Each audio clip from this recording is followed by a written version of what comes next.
On April 23, 2024, 23 bodies were found in a mansion in Connecticut. All were dressed in clothing made from biodegradable materials and wore necklaces with earth symbols. Next to each body was a plant and a recyclable pot. The police initially thought it was just another case of collective suicide by a radical environmental cult, until they found the underground laboratories and discovered that these ecological martyrs had almost succeeded in eliminating 90% of the world's population. The mansion belonged to Elizabeth Greenwood, a billionaire in the green tech sector who had built her fortune by developing carbon credit apps. Known for funding climate protests and advocating for radical measures to save the planet, Elizabeth was the embodiment of the woke billionaire, always present at Black Lives Matter rallies, using pronouns in her Instagram bio and flaunting her sustainable mansion as an example of conscious privilege. In 2022, after a controversial post in which she claimed that some lives are worth less than trees, Elizabeth founded the Earth Guardian Institute.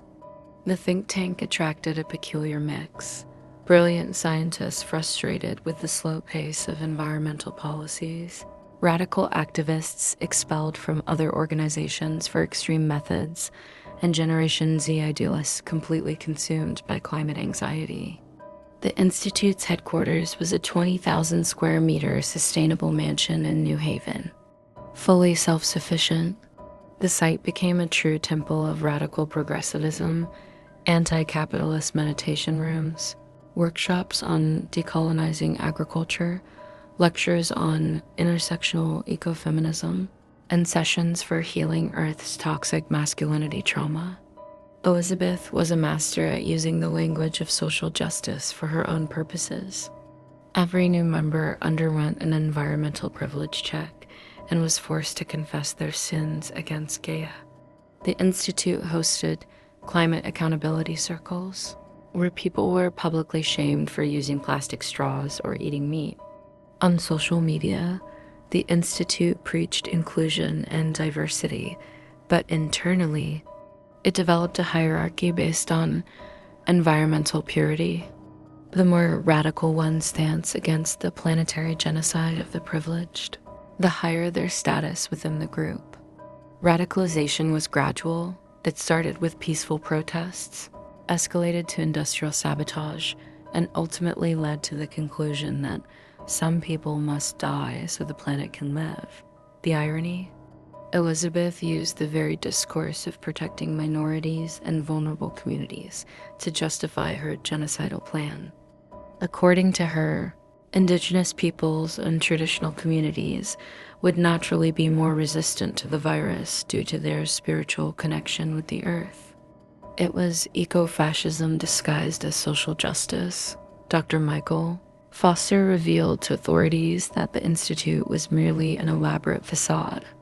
Behind its declared mission to promote sustainable solutions through intersectionality and climate justice, operated the Order of Earth Guardians, an organization that had turned environmental extremism into a genocidal ideology. The order was meticulous in its recruitment. They monitored climate activism groups on social media, identifying individuals who showed signs of radicalization. They specifically targeted white, upper middle class university students consumed by historical guilt and climate anxiety. The ideal profile: activists who openly supported radical solutions to the climate crisis. Elizabeth developed a step-by-step indoctrination system.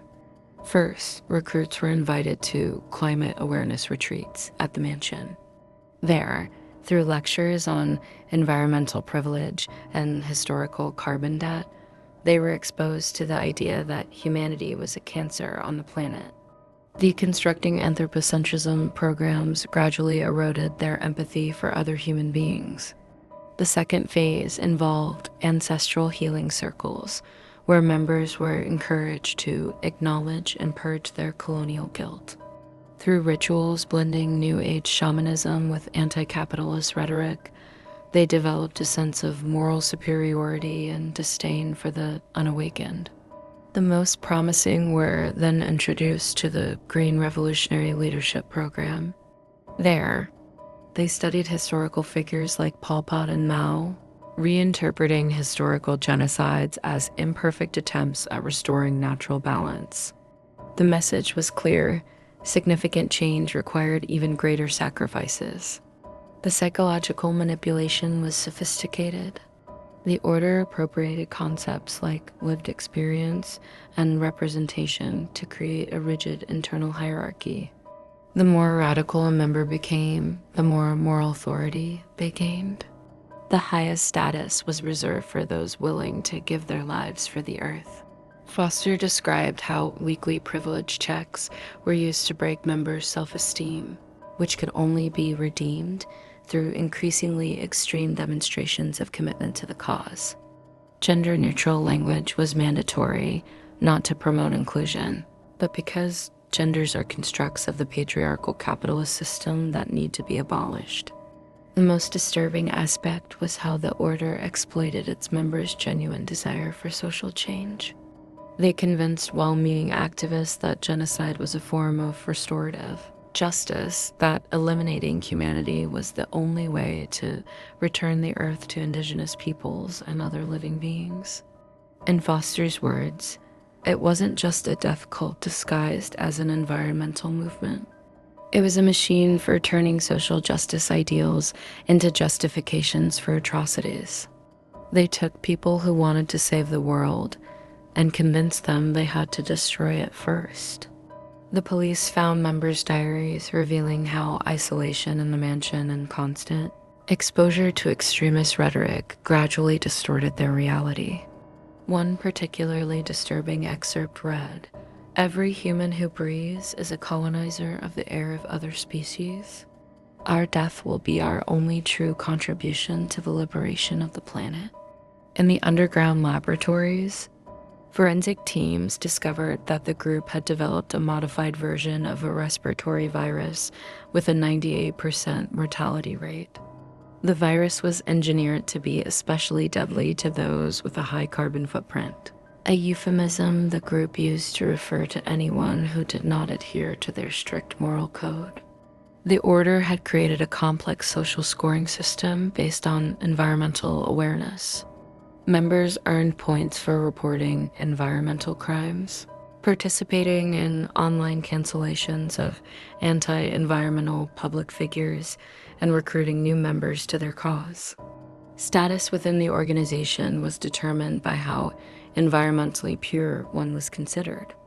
In recovered diaries, Elizabeth wrote manifestos about how consumption privilege should be punished. She developed theories on consumer supremacy and systemic environmental violence.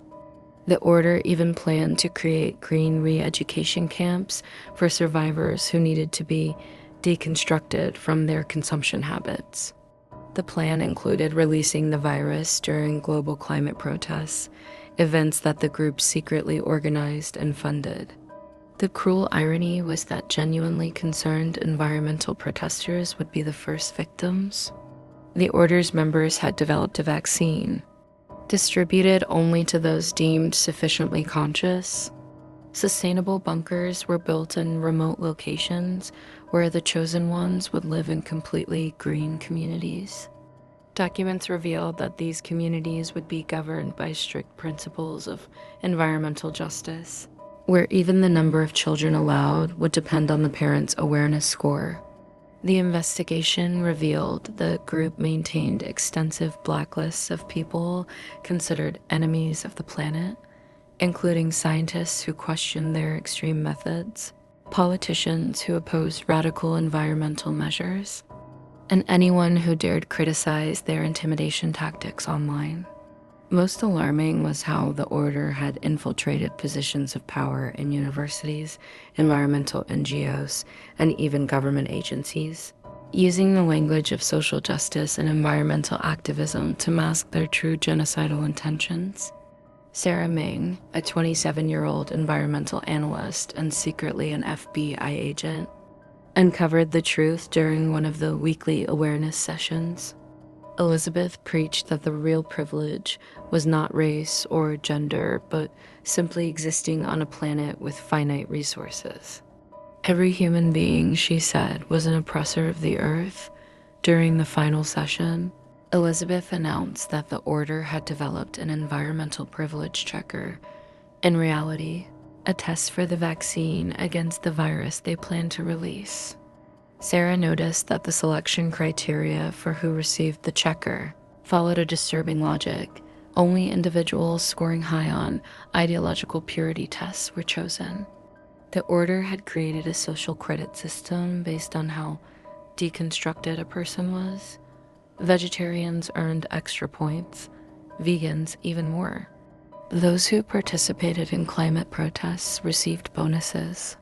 Parents lost points, an unforgivable environmental crime, according to Elizabeth.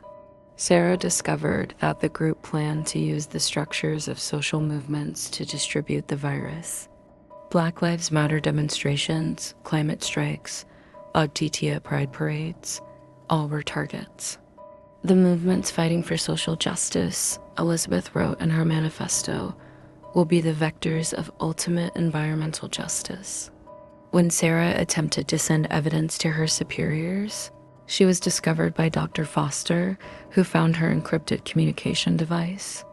Elizabeth called an emergency meeting with the 23 members of the Inner Circle in the Mother Earth Hall. Brothers and sisters, Elizabeth said, serving organic green tea in bamboo cups. Our fight for climate justice has been compromised by those who have not yet transcended their identity-based attachments, but we will not allow the specious capitalist destructive system to win. We will drink from the earth one last time, and our bodies will nourish the soil for the next generation of guardians. The tea was poisoned with a natural compound extracted from Amazonian mushrooms.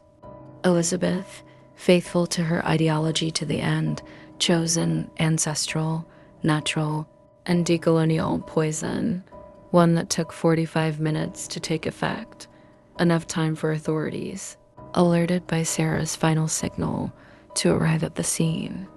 The investigation revealed a network far more complex than just environmental fanatics. The order had deeply infiltrated social movements, NGOs, and even public policies. Using the language of social justice and intersectionality, they managed to mask their true intentions behind a facade of progressive activism. In the mansion's digital archives, the FBI discovered lists of university professors, influencers, and politicians who unknowingly promoted their ideas. The order had created a sophisticated strategy for manipulating social media.